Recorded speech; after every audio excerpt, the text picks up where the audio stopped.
mahal mag-renew dito sa Canada. $87. And then you have to bring a express post pa with return address for $28.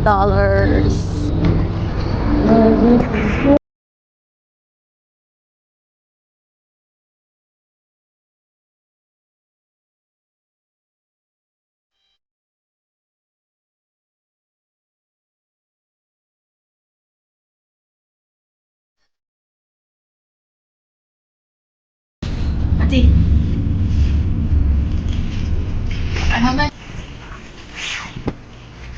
We're going to the Philippine Consulate General to have her passport renewed.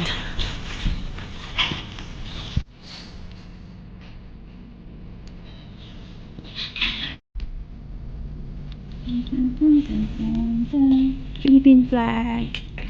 Tapos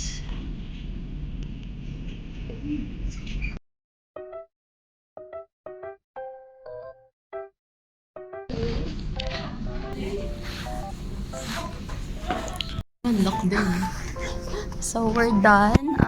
Ginawa lang kasi complete naman na yung mga documents. So chinek lang yung documents, chinek yung name, depende sa application form, and then the requirements.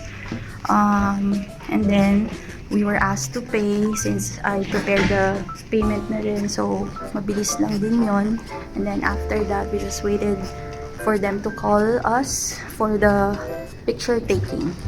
So sandali lang, and then check the details like what we do in the Philippines, and then fingerprint scan, signature, and then I was asked to sign because I'm the mother of this child. So we're done. We just have to wait for them to deliver the passport. Bye! We're done. So maglalakwatsa muna kami before going home. We're gonna check out the view over there. Ako, naghihikab ka pa.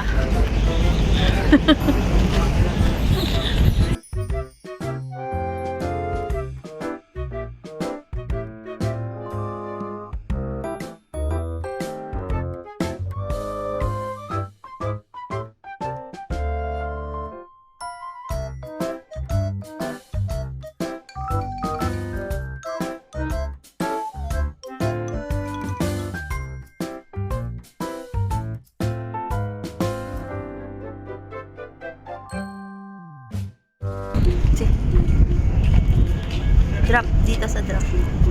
Blue lang.